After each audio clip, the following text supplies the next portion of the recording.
अस्सलाम वालेकुम and good morning from Muzaffarabad. उम्मीद करता हूँ आप सब लोग खैरियत से होंगे। इस व्लॉग में मैं आपको मुज़फ़्फ़राबाद से वादी नीलम में लेके जाने वाला हूँ और वादी नीलम के जितने टूरिस्ट पॉइंट हैं वो सारे दिखाने वाला हूँ एक ही वीडियो में।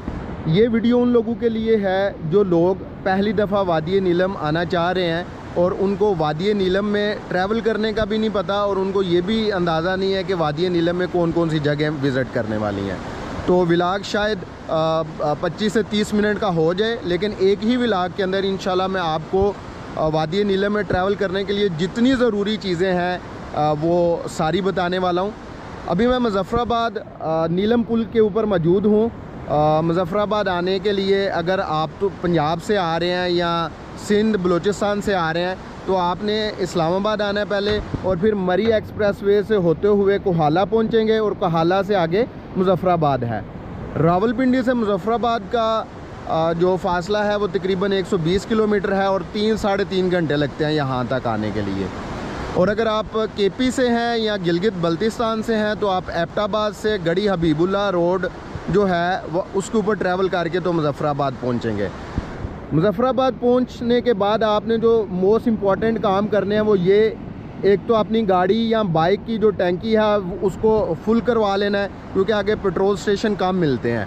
उसके अलावा अगर आपने एटीएम इस्तेमाल करना है, पैसे निकलवाने हैं तो वो भी यहाँ से निकलवा लें क्योंकि आगे बैंक सिर्फ 2 जगह पे एटीएम मिलेगी आपको पूरी वादी नीलम में। उसके बाद अगर आपको यहाँ से यहाँ की मकामी लोकल सिम मिल जाती है इस काम की तो वो भी ख़रीद लेनी है क्योंकि वादी नीलम में फिर आपके यू फ़ोन के अलावा किसी के सिग्नल नहीं आएंगे। तो यहाँ से मैं जो है वो मुज़फ़्फ़राबाद से सफ़र शुरू करने वाला हूँ। एक तो ये मेरे पीछे आपको रोड नज़र आ रहा है, ये सिटी से आ रहा है और एक रोड इस साइड पे है, ये मुज़फ़्फ़राबाद का बाईपास है। तो आप दोनों रोड पे अगर ट्रैवल करके आते हैं तो कोई इशू नहीं है किसी भी रोड से, तो आप यहाँ पे आके निकलेंगे दोनों रोड पे ट्रैवल करके।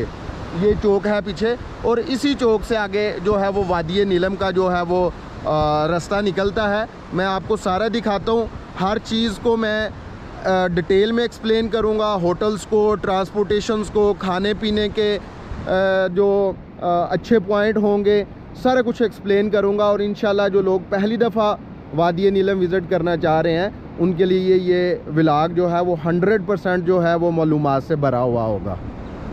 चलें जी, अल्लाह ताला का नाम लेके वादी नीलम के सफ़र को शुरू करते हैं। बिस्मिल्लाहिर्रहमानिर्रहीम। सुब्हानल्लज़ी सख़्ख़र लना हाज़ा व मा कुन्ना लहू मुक़रिनीन व इन्ना इला रब्बिना लमुनक़लिबून। अच्छा जी, ये जिस ब्रिज पे मैं खड़ा था उसके सामने ये 2 रोड्स जा रही हैं, तो आपने ये जो सड़क ऊपर जा रही है ना इधर जाना है। और अगर आप बाईपास की तरफ से आते हैं तो ये रोड आ रही है जो मैं पहले भी आपको दिखा चुका हूँ। तो अभी अगला स्टॉप जो है वो इंशाल्लाह 30 किलोमीटर बाद नुसैरी पे जाके होगा।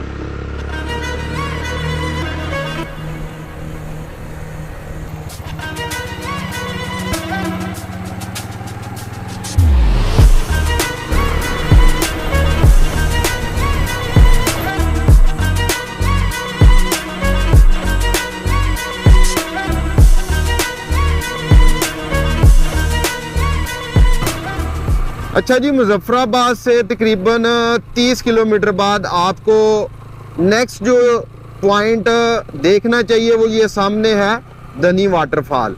ये धनी गांव के अंदर ही है और मेन रोड के ऊपर है। आप जब रोड से गुजर रहे होंगे तो आपको सामने नज़र आ जाएगी। बेसिकली ये 10-15 मिनट रेस्ट करने के लिए, चाय पीने के लिए बड़ी बेहतरीन जगह है।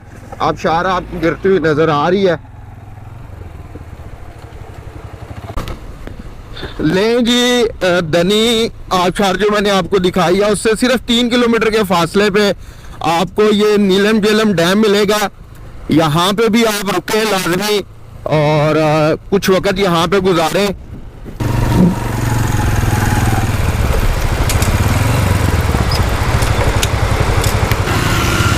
अच्छा जी, मैंने आपको जो डैम दिखाया उससे सिर्फ 3 किलोमीटर के फासले पर जो है वादी नीलम उसका आगाज़ हो जाता है। यहाँ पे एंट्री होती है और अगर आप ग्रुप की सूरत में ट्रैवल कर रहे हैं तो एक बंदे के आईडी कार्ड पे भी पूरे ग्रुप की एंट्री हो जाएगी।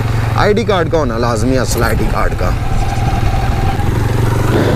चलें जी, एंट्री हो गई है और सिर्फ 1-2 किलोमीटर के बाद LOC भी शुरू हो जाएगा और हम जो इंडिया के ज़ेरे इंतज़ाम कश्मीर है उसको भी देख सकेंगे।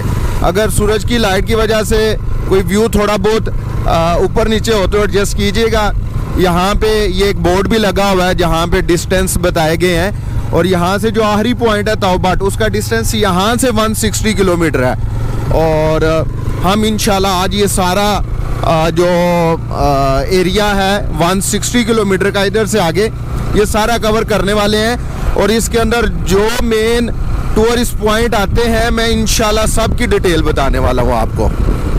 यहाँ पे चूँकि मेरी दाईं साइड पे लाइन ऑफ कंट्रोल शुरू हो चुकी है तो यहाँ पे जो पाकिस्तान के ज़ेरे इंतज़ाम आज़ाद कश्मीर है उस साइड पे ये दीवार बनाई गई है, हफाजती दीवार। लें जी, नीलम एंटर होते ही तकरीबन 1-1.5 किलोमीटर के फासले पे ये आपको एक बहुत मज़े का व्यू देखने को मिलता है। मैं आपको भी दिखाता हूँ, जस्ट कुछ सेकंड इंतज़ार कीजिएगा। अच्छा जी, ये देखें सामने, ये आपको जो गाँव नज़र आ रहा है ना, ये तितवाल है। ये इंडिया के ज़ेरे इंतज़ाम जो कश्मीर है उसका हिस्सा है और यहाँ पे सामने आपको इंडियन फ्लैग भी नज़र आ रहा है। असल में वो हवा नहीं है इस वक्त तो वो फ्लैग हिल नहीं रहा तो आपको नज़र नहीं आ रहा होगा। यहाँ पे नीचे एक ब्रिज है जिसको चिल्हाना तितवाल क्रॉसिंग पॉइंट बोलते हैं। तो यहाँ पे आएँ, रुकें। यहाँ पे होटल्स भी बने हुए हैं बिल्कुल पॉइंट के ऊपर। एक ये होटल सामने आपको नज़र आ रहा है, एक ये पीछे है। तो आप यहाँ पे बैठ के चाय शाय अगर पीना चाहें, एंजॉय करना चाहें तो कर सकते हैं। ये आगे तकरीबन 1-1.5 किलोमीटर तक ये सारा यही गाँव तितवाल का व्यू है और ये साथ साथ अब लाइन ऑफ कंट्रोल चलती रहेगी एंड तक। अच्छा जी, यहाँ पे मैं आपको बताता हूँ रोड के बारे में। रोड कारपेटेड है, आपको नज़र भी आ रहा है और ये दुआरियाँ तक 2023 में जो है वो मुकम्मल हो चुका था कारपेटेड। उसके बाद आगे बनना स्टार्ट हो चुका था 2023 में ही। अभी मैं आपको अपडेट कर देता हूँ कहाँ तक रोड बना हुआ है। लेकिन ये बताता चलो कि आपकी अपनी गाड़ी जो है, कार जो है वो केल तक आसानी से चली जाती है। ये साथ साथ आपको जो दाईं साइड पे नज़र आ रहे हैं पहाड़ नज़र आ रहे हैं, यहाँ रोड एक नज़र आ रहा है आपको। ये इंडिया के ज़ेरे इंतज़ाम जो कश्मीर है ये उसी का हिस्सा साथ साथ चल रहा है। अच्छा जी, यहाँ पे मैं रास्ते में रुका हूँ और मैं आपको एक फैक्ट बताने लगा हूँ।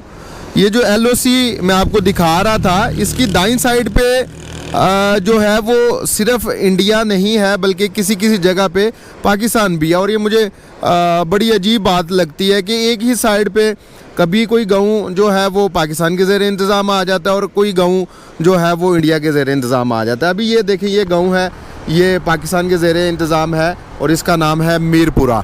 और इसी तरह आगे चलते जाएंगे, कभी कोई इंडिया के ज़ेरे इंतज़ाम जगह आ जाएगी और कभी पाकिस्तान के ज़ेरे इंतज़ाम आ जाएगी। तो मैंने कहा ये फैक्ट भी आपको एक बताता हूँ।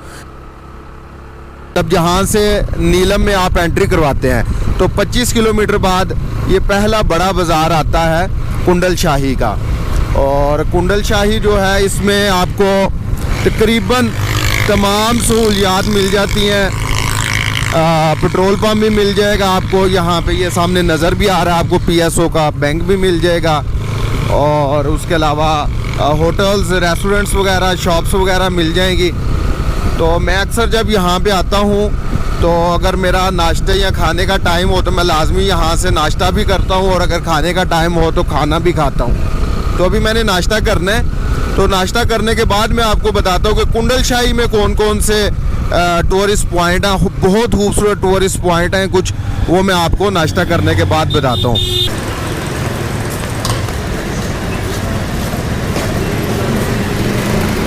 अच्छा जी, कुंडल शाही बाज़ार के अंदर रुक के मैंने नाश्ता किया है।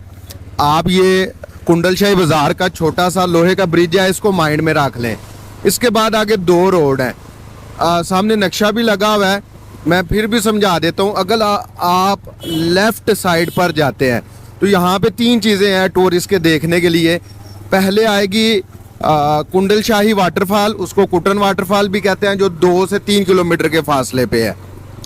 उसके बाद जागरा वैली है, वो बड़ी खूबसूरत है, बड़ी कमाल की है। और उसके बाद है बबून टॉप। बबून टॉप जो है वो बहुत ही खूबसूरत, द्वारियां क्या पॉइंट है वो पहुंच के बताता हूँ।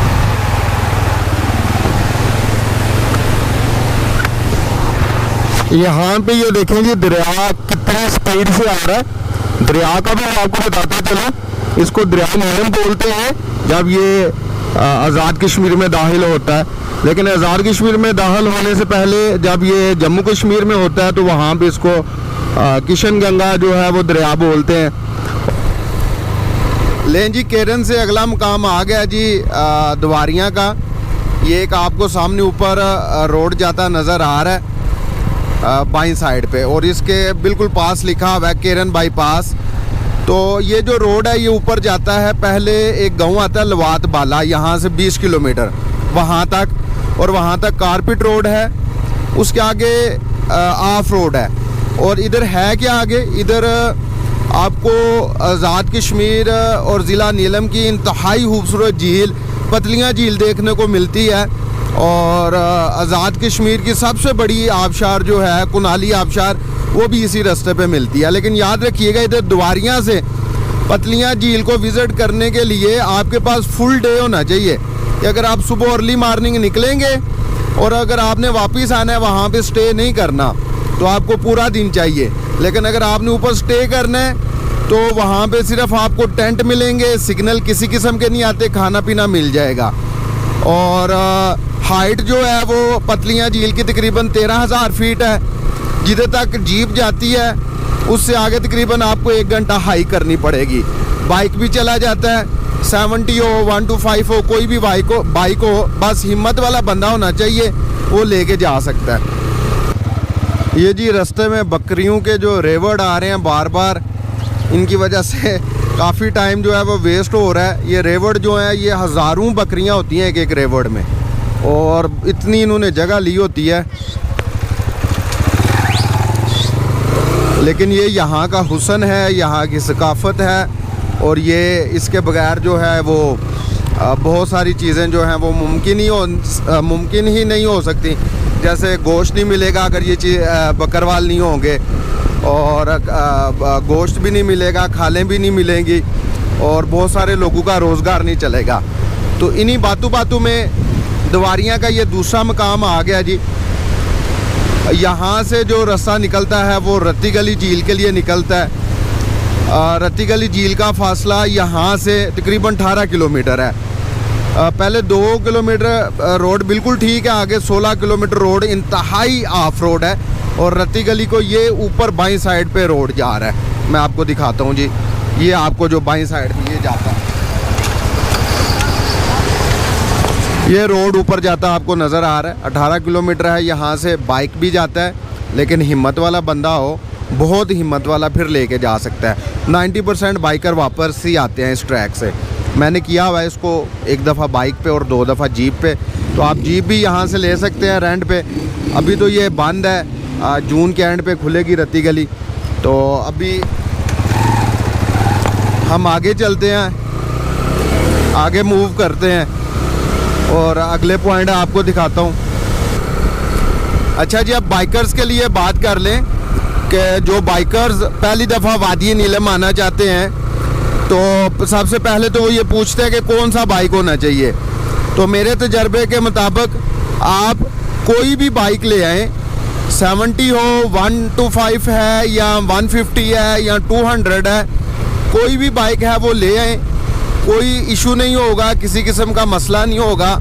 बस आपने ये ख्याल रखना है कि जब भी आप घर से निकलें तो अपने बाइक को जो है वो 1 दफ़ा मैकेनिक से चेक करवाएं, ट्यूनिंग शूनिंग करवाएं, उसकी आयल चेंज करवाएं। अगर उसके टायर नाजुक हैं तो वो चेंज करवा के आएँ। बस ये चीज़ें आपने ज़हन में रखनी है। दूसरी बात आपने ये ज़हन में रखनी है कि जब आप बाइक पे ट्रैवल कर रहे हैं तो जो सामान आपने अपने साथ ज़रूरी रखना है। एक आपने अपने साथ मुकम्मल पंक्चर किट ज़रूर रखनी है, चाहे आपको पंक्चर लगाना आता है या नहीं लगाना आता, पंक्चर किट ज़रूर साथ रखें। आपके पास बरसाती होनी चाहिए अपनी, और अपने सामान को भी बारिश से बचाने के लिए आपके पास कोई प्लास्टिक कवर या कोई प्लास्टिक शीट होनी चाहिए। इसके अलावा आप अपने बाइक पे लाजमी छोटा मोटा कोई मोबाइल चार्जर लगवाएं, जिससे आप अपने मोबाइल को चार्ज कर सकें। और अपने साथ चप्पल ज़रूर रखें, चादर ज़रूर रखें और एक गर्म जैकेट ज़रूर रखें। तो इंशाल्लाह आपका टूर जो है वो बहुत जो है वो अच्छा गुजरेगा। इसके अलावा भी अगर मज़ीद आपके माइंड में कोई क्वेश्चन आता है तो आप कमेंट में मेरे से क्वेश्चन पूछ सकते हैं। अच्छा जी, अब बात करते हैं उन लोगों की जो कि पब्लिक ट्रांसपोर्ट जो है वो इस्तेमाल करके तो वादी नीलम आना चाह रहे हैं। तो उसके लिए बताता चलूँ कि एक गाड़ी जो है वो रावलपिंडी से डेली तौबाट आती भी है और जाती भी है। और इसी तरह आपको रावलपिंडी से वादी नीलम के मुख्तलिफ शहरों के लिए, जिसमें केरन है, शारदा है, केल है, गाड़ियाँ मिल जाती हैं। केरन और शारदा के दरमियान जो तकरीबन 40 किलोमीटर का फासला है और आधी सड़क बनी हुई है और आधी इसी तरह की है जो अभी आपको कैमरे में नज़र आ रही है, लेकिन सीन जो है वो आला है। लें जी, मैं शारदा पहुंच गया हूं।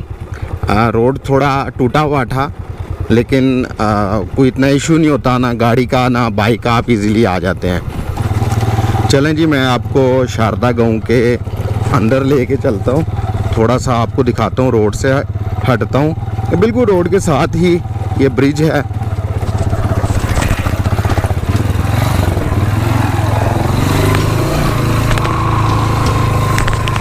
तो ये देखें कितने कमाल का खूबसूरत गांव है।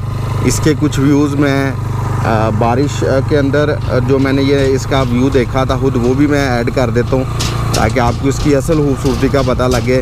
आप इसको शाम के वक्त विज़िट करें तो इसका व्यू और भी ज़्यादा अच्छा होगा।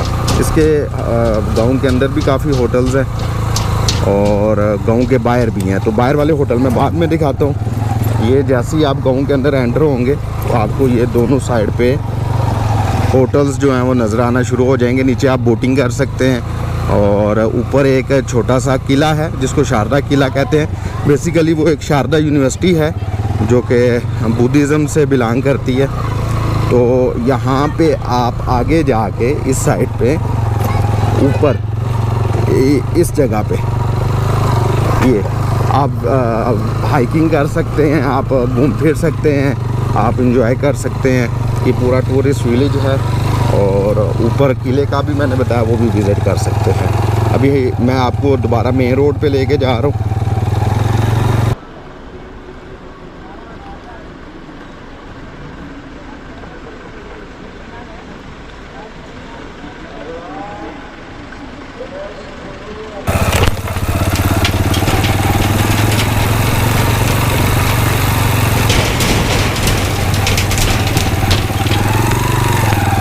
करवानी है।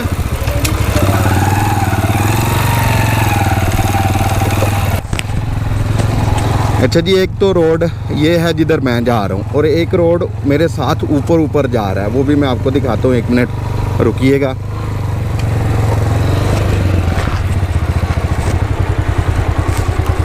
ये देखिए, ये आपको रोड नज़र आ रहा है ना ऊपर, इस रोड के बारे में मैं आपको बताता हूँ। अब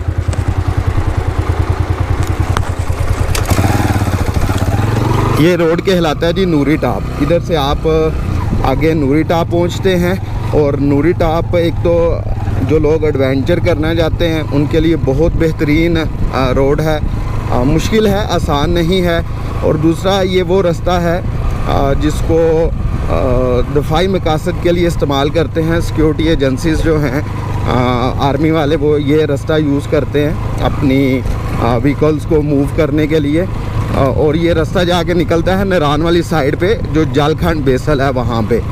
तो अभी मैं जैसे ही शारदा से आगे निकला हूँ तो यहाँ पे केल से पहले केल सिरी एक गांव है, मैं उसमें से गुज़र रहा हूँ। यहाँ पे रोड भी बना हुआ है और मैंने क्या गांव के अंदर से गुज़रते हुए आपको गांव का व्यू दिखाऊं।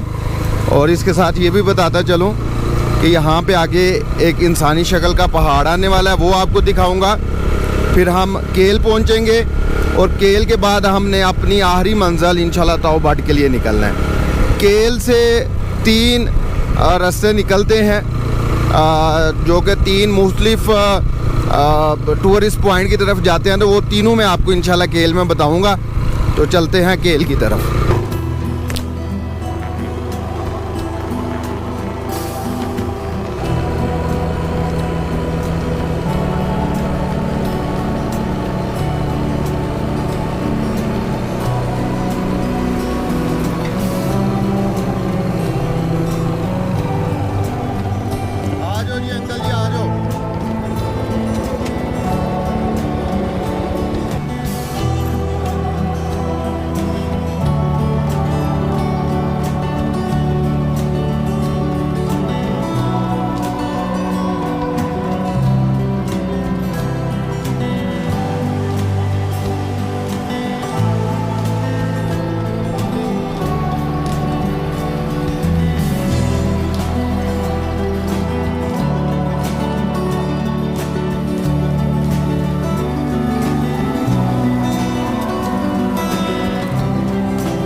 अच्छा जी, केल में दाखिल होने से पहले तकरीबन 2-3 किलोमीटर पहले ये आपको ना एक पत्थर नज़र आएगा जो रोड से बाहर निकला हुआ है। इस साइड से तो ये ऐसे ही लगता है बस रोड से बाहर निकला हुआ है, लेकिन आप इसको क्रॉस करके दूसरी साइड से देखेंगे ना तो ये एक इंसानी शक्ल का पहाड़ है। मैं पिक्चर्स ऐड कर देता हूँ जो मैं पहले कई दफ़ा बना चुका हूँ, आप पिक्चर्स देख लीजिएगा। और इधर आके जिधर मैं अभी पहुँचा हूँ, आप पीछे मुड़ के देखेंगे तो आपको पूरे का पूरा इंसानी शक्ल का पहाड़ नज़र आएगा। तो अच्छा जी, मुजफ्फराबाद से तौबट जाते हुए या केल जाते हुए इस रास्ते की एक खास चीज़ है जो आपको मेरे पीछे नज़र भी आ रही है। इसको मार्गला आबशार कहते हैं। ये मुजफ्फराबाद से लेकर तौबट तक का जो तकरीबन 200 किलोमीटर का डिस्टेंस है, उसकी ये सबसे खूबसूरत आबशार है, क्योंकि इसका पानी का जो कलर है वो प्योर वाइट है। इसी वजह से इसको मार्गला या दूध वाली आबशार भी कहते हैं। और ये केल शहर से एग्जैक्ट 4 किलोमीटर पहले आती है। तो आप यहाँ पे लाजमी रुकें, चाय शाय पिए, थोड़ी देर रेस्ट करें, इंजॉय करें और फिर आगे जाएं।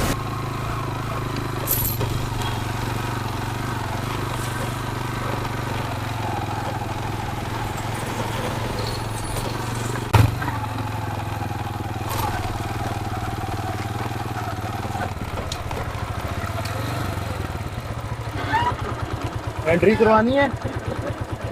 मैं पंजाब से। लें जी, केल की एंट्री हो गई है हमारी। अभी हम केल बाज़ार में दाखिल हो चुके हैं। सबसे पहले मैं आपको ओडंग केल, जो कि वादी नीलम का एक बहुत मशहूर और सियाहती गांव है, उसका रास्ता दिखाता हूँ और उस गांव तक पहुँचना कैसे है, उस गांव की पिक्चर्स, उस गांव को विज़िट करने का सबसे बेहतरीन वक्त कौन सा है वो बताता हूँ। तो पहले आए बाज़ार में से मैं बताता हूँ कि उसका रास्ता किस साइड पे निकलता है।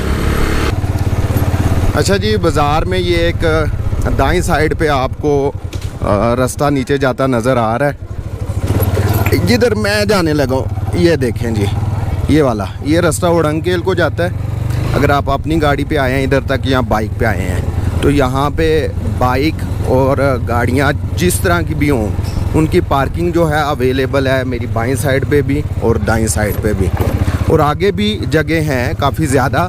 और ये सेफ़ एंड साउंड है, कोई मसला नहीं होता। मुझे आज तक मैंने किसी टूरिस्ट से नहीं सुना कि हमारी किसी चीज़ के साथ छेड़छाड़ी की गई है। मतलब चूँकि इन लोगों का रोज़गार ही टूरिज़म के साथ जुड़ा हुआ है, तो वो फिर इस तरह की 2 नंबरियाँ नहीं करते। तो यहाँ पे गाड़ी या बाइक पार्क करें और उसके बाद आप यहाँ से पैदल 10 या 15 मिनट लगेंगे आपको पैदल डोली तक पहुँचते हुए। वहाँ से आपने डोली का 200-300 रुपये का टिकट मिलता है, डबल साइड, वो लेना है। बस ये है कि चूँकि इस जगह पे रश बहुत ज़्यादा होता है, तो हो सकता है आपको 1-1 घंटा भी इंतज़ार करना पड़े डोली के लिए। डोली आपको 2 मिनट में दूसरे पहाड़ पे उतारेगी। फिर आपने आगे मज़ीद 30 मिनट की हाइकिंग करके तो अड़ंकेल गाँव पहुंच जाना है। हाइकिंग बहुत ईजी है, उन्होंने सीढ़ियाँ बनाई हुई हैं, हर एज का बंदा जो है वो हाइकिंग कर सकता है, बच्चे भी बूढ़े भी। मैंने खुद देखे हैं, इवन मैंने उन लोगों को भी वहाँ पे हाइकिंग करते देखा है जो कि स्टिक के साथ चलते हैं, स्टिक के सहारे से। ऊपर गांव में जाएं, घूमे फिरें, नाइट वहाँ पे रुकें, कैंप्स भी वहाँ पे मिल जाएंगे और आपको जो है वो होटल्स भी मिल जाएंगे, और पूरे गांव को घूम फिर के देखें, गांव का जंगल है उसको देखें, आपको मज़ा आएगा। अच्छा जी, जहाँ पे आपने पार्किंग करनी है अपनी गाड़ी की, वहाँ से 10 मिनट पैदल चलेंगे, और अगर अगली पार्किंग में पार्किंग करेंगे तो आपको 5 मिनट भी नहीं चलना पड़ेगा। और यहाँ से आप सीढ़ियाँ चढ़ के तो आप जो है वो डोली के पास पहुँच जाएंगे। मैं डोली का व्यू भी दिखाता हूँ। यहाँ पे लिखा हुआ है जी, वी लव कश्मीर। हमारी साइड पे आई लव वाला ट्रेंड है, और यहाँ पे सिर्फ मतलब सिर्फ नहीं, वी लव वाला। और ये देखें जी, डोली आती हुई आपको नज़र आ रही है, ये देखें जी, ये डोली आ गई है उस साइड से। ये बैठ के, इस पे बैठ के आप जो है वो दूसरी साइड पे जाएंगे, वो उस पहाड़ पे, और फिर हाइकिंग करके वो ऊपर आप वहाँ पे जाके जो है एंजॉय कर सकते हैं, स्टे कर सकते हैं। अगर आप नहीं भी स्टे करना चाहते, मॉर्निंग में जाएं, घूम फिर के शाम को वापस आ जाएं। तो मैंने कहा आपको दिखा दूँ। इसके मतलब कोई भी क्वेश्चन हो कमेंट में आप पूछ सकते हैं, मैं आपको बता दूंगा। उड़ंकेल की पिक्चर्स मैंने साथ साथ ऐड कर दी हैं, तो आप देख सकते हैं। अच्छा जी, मैं वापस आ गया हूँ। अड़ंकेल वाला रास्ता आपको दिखा के और अड़ंकेल दिखा के अभी हम आगे केल बाज़ार में मूव करते हैं। एक तो मैं आगे जाके आपको केल जो गांव है इसकी खूबसूरती दिखाता हूँ, आपको इंशाल्लाह मज़ा आएगा। दूसरा, केल बाज़ार जहाँ पे ख़त्म हो रहा है, वहाँ से आगे 2 रास्ते निकल रहे हैं, वो आखिरी 2 पॉइंट हैं वादिये नीलम के, तो वो आपको बताता हूँ। और फिर तौबट पहुँच के तो आप आज के व्लॉग का जो हैंड करते हैं। मुझे पता है ये व्लॉग 30 मिनट से ऊपर हो जाएगा, लेकिन मैं इसमें से चीज़ें कट नहीं करूँगा कि मुझे आए रोज़ दोस्तों को प्लान बना के देना पड़ता है, और मैं किसी बंदे को मना नहीं आज तक किया। बहुत सारे लोग मेरे चैनल को देखते हैं, मेरी फेसबुक से या मेरे इंस्टाग्राम से नंबर लेते हैं, मुझे डायरेक्ट मैसेज करते हैं। मैंने आज तक किसी को मना नहीं किया, ना ऐसा किया कि भाई किसी का जवाब ना दिया हो। हर बंदे को जवाब भी देता हूँ, प्लान भी बना के देता हूँ। तो ये उन सब लोगों के लिए वीडियो बना रहा हूँ कि मुझे बार बार ना प्लान ना बना के देना पड़ा करें, वही सेम चीज़ बार बार रिपीट ना करनी पड़े। तो यहाँ पे आपको दोनों साइड पे लोकल गाड़ियाँ भी खड़ी नज़र आ रही हैं, जीप्स भी नज़र आ रही हैं जो मुसाफिरों के लिए हैं। तो बेसिकली इस वजह से ये वीडियो लंबी होगी कि मैं हर चीज़ जो है वो डिटेल में बताना चाह रहा हूँ। ये भी बताऊँ कि केल के अंदर भी आपको हर किस्म के होटल्स मिल जाएंगे। यहाँ पे आर्मी के गेस्ट हाउस भी हैं, वो भी आप अगर लेना चाहें तो वो ले सकते हैं। उसमें स्वीट रूम तक अवेलेबल हैं, फैमिली के लिए हाईली रिकमेंडेड हैं। और ये जिधर से मैं गुजरा हूँ इसके बिल्कुल साथ है, चंद कदम पे। पार्किंग उनकी बेहतरीन है, खाना बड़ा बेहतरीन है, मैंने खुद एक्सपीरियंस किया हुआ है, एक रात मैंने गुजारी हुई है, तो इस वजह से मैं वो भी रिकमेंड करता हूँ। बाकी भी होटल्स हैं हर तरह के। रेंज अगर आपको मैं बताऊँ तो वही 2000 से शुरू होकर 10,000 तक आपको मिलेंगे। तो ये पहले रोड नहीं था यहाँ पे बना हुआ, यहाँ से गाड़ी उतरना नीचे बहुत मुश्किल था, अब इन्होंने रोड बना दी है। ये केल का मैं आपको व्यू दिखाता हूँ।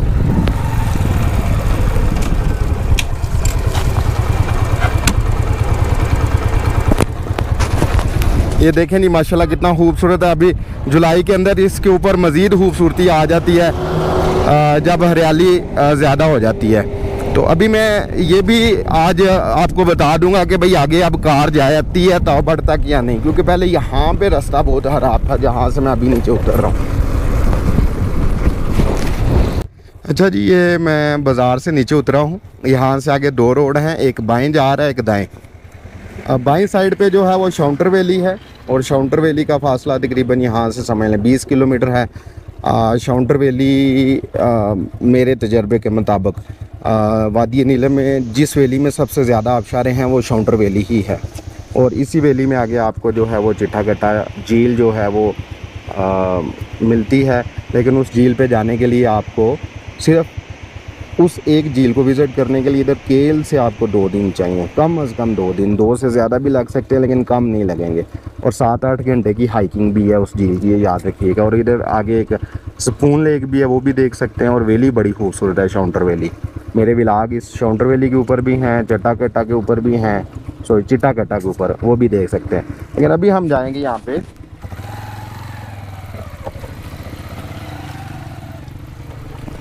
ये दाएं साइड पे, और यहाँ से 44 किलोमीटर के डिस्टेंस पे है ताओबट। अब मैं क्या करूँगा, ताओबट तक जितने गाँव आ रहे हैं ना, सब की सिर्फ 10-10 सेकंड की आपको झलकियाँ दिखाऊंगा, क्योंकि व्लॉग बहुत लंबा हो जाएगा। क्योंकि इसके आगे आपको गाइड करने के लिए कुछ नहीं है, आपने बस इससे आगे जन्नत में जो है वो ट्रैवलिंग करनी है। इससे आगे जो वैली आ रही है उसको गुरेज़ वैली भी बोलते हैं, और ये वादी नीलम की सबसे खूबसूरत जगह है, क्योंकि यहाँ तक टूरिस्ट की एक्सेस जो है आज तक कम है रोड ख़राब होने की वजह से। लेकिन बाइक आपके जा सकते हैं, 4x4 गाड़ियाँ जा सकती हैं, जीप भी आप करवा के लेके जा सकते हैं।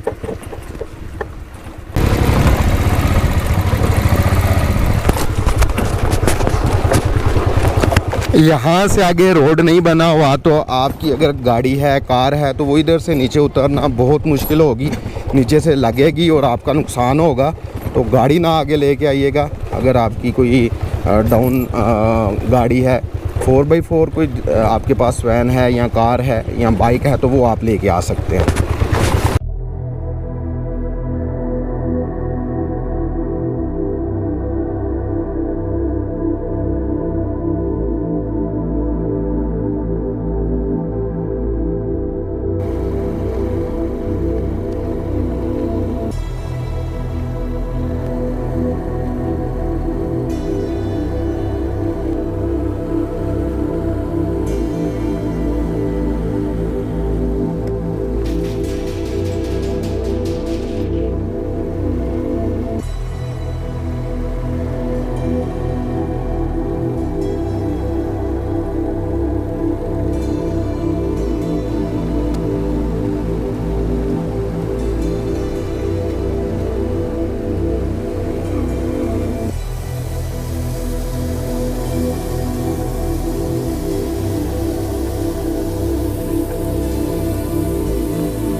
लें जी, हल्की हल्की बूंदाबांदी स्टार्ट हो गई है, और एक भाई ने लिफ्ट भी ली हुई है मुझसे, इस वजह से बैग मैंने आगे किया हुआ है, तो मज़ा बड़ा आ रहा है। आई एम 100% श्योर कि आप भी लाजमी इस सफ़र को एंजॉय कर रहे होंगे।